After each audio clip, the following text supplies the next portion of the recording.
China's involvement in Africa undermines human rights.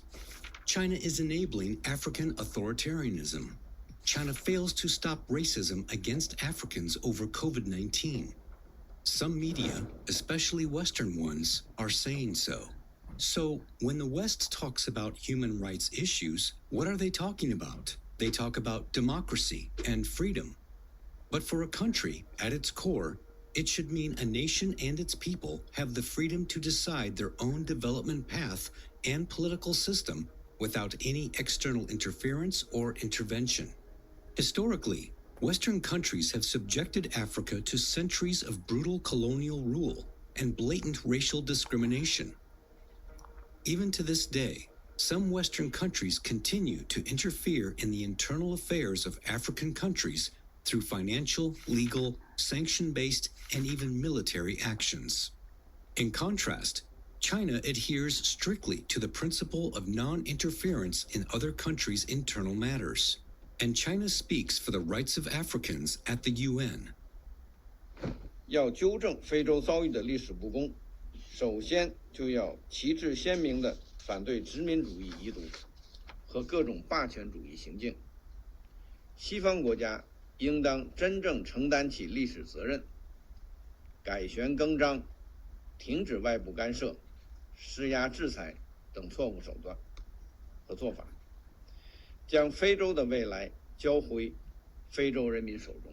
Africa's understanding of human rights and democracy is shaped by its unique historical context. For many African nations, the focus lies in safeguarding national independence, ensuring collective rights, promoting national development, and improving the living standards of their people.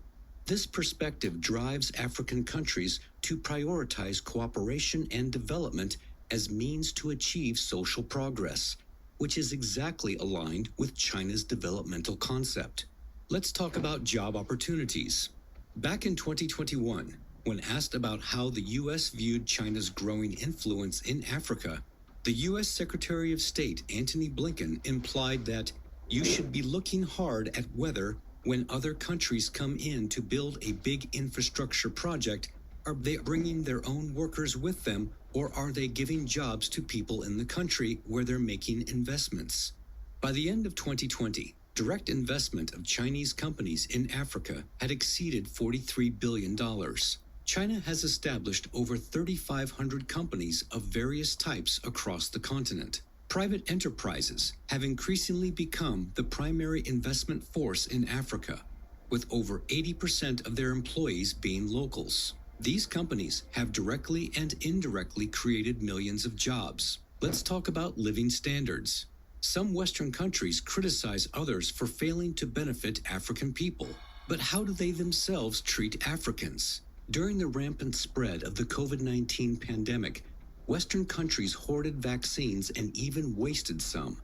Data indicates that by the end of 2021, Western countries had stockpiled as many as 600 million unused doses of COVID-19 vaccines, with close to 1 billion doses set to expire in a few months. Meanwhile, at that time, only 5% of adults in Africa had been vaccinated. Many African countries that were in urgent need had no access to Western vaccines. South African President Cyril Ramaphosa once harshly criticized this, saying, "The greed that they demonstrated is something that is quite disappointing indeed, particularly when they say they are our partners." China has consistently offered substantial assistance to Africa in the fight against COVID-19. By December 2021, China had delivered over 180 million doses of COVID-19 vaccines to 53 African countries and the African Union Commission.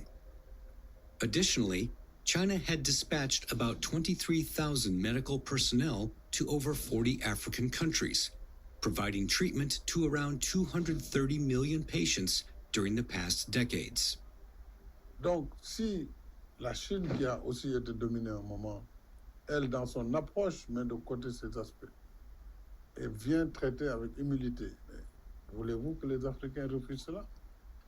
As we see for the last 15 years, China has been the largest trading partner with Africa. So as China's economy improves, we also expect benefits within the African countries because if we are cooperating with China, we are looking at industrial development, we are looking at infrastructure development. The list goes on. But to sum it up, they talked a lot and did little and slandered those who were truly there to help Africa. Western countries' support for the protection of human rights in Africa should not be about imposing their own will, but rather be based on Africa's understanding and needs. At the end of the day, it is African people who have the final say on whether China is violating human rights in Africa or not. China has consistently respected the choices of the African people, and the results of China-Africa cooperation are visible and tangible. China has never been the so-called human rights underminer, but rather a steadfast defender of human rights. Chinese colonialism? China in Africa, win-win development or a new colonialism? Why loan sharks like China are Africa's new colonizers? Is China a new colonial power? Colonialism, a term frequently found in history textbooks, typically associated with the Western plundering of the Americas, Africa, and Asia, has now been repurposed by certain Western media and politicians to describe China's activities in Africa over the past decades. La Chine n'est pas venue pour conquérir les autres. Mais le problème qui se pose, c'est qu'il y a des puissances qui voudraient s'imposer, qui voudraient dicter leur politique dans les pays africains, qui veulent s'ingérer dans les affaires. La Chine n'a pas de conditions. Africa's relationship with China is under scrutiny, and quite a lot of people, organizations, countries are trying to look at this as predatory. I would speak on behalf of my own country and say that we are not fools. We have gone willingly into a relationship that we think is a win-win. We have relationships with other institutions around countries around the world, and that has been going on for a century, and we have not benefited. So why does the West accuse China of practicing colonialism in Africa? Et qu'il y a d'autres puissances qui colonisent, qui voient la puissance de la Chine, qui veulent collaborer avec les Africains, alors qu'il peut y avoir une idéologie de néocolonialisme, une idéologie de suivre l'idéologie des autres. We have to understand that we are discussing this within the context of an anti-Chinese hysteria, which is deliberately fueled by Western government, Western intelligence agencies, and their media. There's a vigorous anti-Chinese hysteria. Then, what is the current state of China-Africa relations?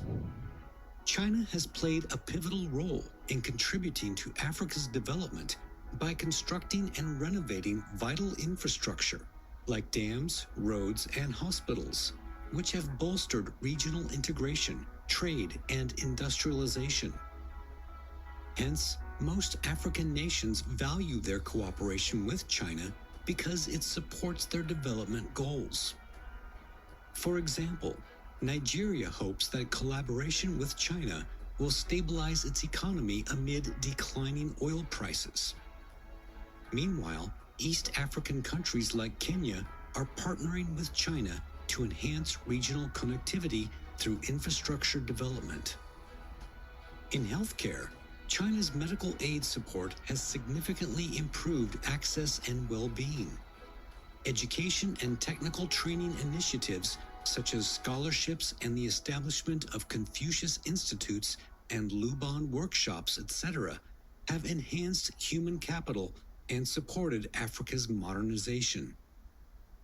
We have a strong relationship with China, and it's a win-win relationship. Chinese people are bringing to Egypt a lot of know-how, a lot of commodities that would be very expensive for us to produce in-house, trading. So we are exporting a lot of stuff also to China. China-Africa cooperation, in stark contrast to the colonial mindsets of some Western nations, is based on mutual respect, equality, and shared benefits, making it a model for South-South cooperation. And how do Africans view China-Africa relations and the accusation that China is a rising colonial power? I beg to differ. So I know what is colonism. Colonism is different from cooperation. Africa is open for business as long as we're doing business on an equal footing. Then, of course, it's not colonialism. It's just business. At the end of the day, the world is made by people who actually do things, right? If people complain about this, then it's colonialism for the whole world. And Africa, where China and Africa have something in common, is that both China and Africa had 100 years of humiliation at the hands of Western colonial powers. So it is ironic that the very same powers have the audacity to use the very same term towards China. Claims that China is colonizing Africa missed the mark. In fact, China-Africa cooperation exemplifies international relations based on equality, not domination, showcasing a new, sincere approach to global partnerships rooted in mutual respect and benefit. At the 2024 summit of the Forum on China-Africa Cooperation, leaders from both sides will share their foresights and foster cooperation based on the theme, joining hands to advance modernization and build a high-level China-Africa community with a shared future. Together, China and Africa will drive global modernization and shared development. To feed the bottomless appetite of capitalism, China needed to find new consumers. Where does China have their eyes set on now? Africa. First, China approaches a small, impoverished nation, usually in Africa, with an offer it can't refuse. But what's the truth behind these criticisms of China? In 2000, with the first Forum on China-Africa Cooperation taking place in Beijing, a new era in China-Africa relations was opened. Since then, their cooperation has catapulted to a new level. China has partnered with Africa and launched a huge infrastructure boom across the continent. However, not everyone is happy, especially some in the West. Those who have their own ulterior purposes claim China's investment is far from altruistic, that in fact, China is using Africa as the dumping ground for its extra industrial capacity. But is China dumping its production capacity to Africa? Africa is home to more than 1.5 billion people, 43% of which lack access to electricity. But Africa has also abundant renewable resources. Actually, most of the Africans need investment in energy. Most of the African countries need to diversify the source of energy. When huge needs and enormous potential collide, China softens the blow. The Intimpi Solar Power Station in Zambia is a good example. With an annual capacity of 130 gigawatt hours, the power station, designed and built by a Chinese company, will cater to Zambia's industries. That's the one that will help us to supply to the industrial sector, such as the mines and obviously the agriculture for the irrigation-based farming that we're talking about. Besides, during the construction, over 1,200 locals have been trained to provide skilled workers to new energy projects. Since the start of the Belt and Road Initiative in 2013, China has committed itself to helping improve partners' countries' industrial capacity. Currently, there are more than 3,500 Chinese enterprises operating in Africa. By 2023, China has helped build more than 50 industrial parks in Africa. These gigantic centers for manufacturing and logistics have spurred growth in their host countries and led many to believe that Africa could well be the world's next manufacturing factory. I've now talked to more than 50 Chinese entrepreneurs in Africa.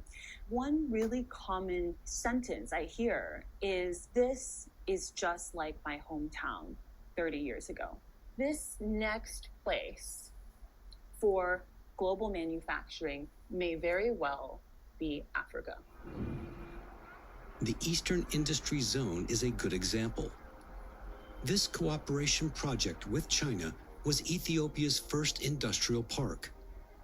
It houses nearly 150 companies, which in turn provide about 23,000 jobs.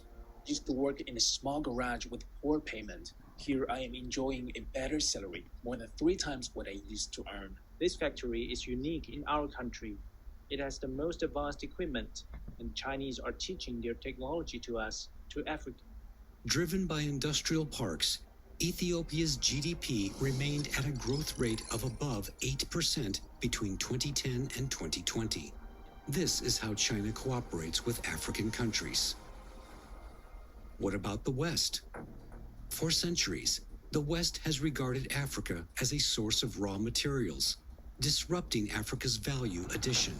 Their negative impacts are so profound that even after independence, many African countries struggle to catch up with industrialization. Today, the development of this continent is still overlooked by Western countries. It seems as if U.S. response in Africa was not driven by Africans' needs, but by a need to respond to what China was doing in Africa. When the U.S. leaders visit Africa, they talk about China, but when Chinese officials visit Africa, they talk about trade and development, echoes one internet user. China plays a leading role in the global new energy sector and is now expanding its reach into the African market in advanced green technologies.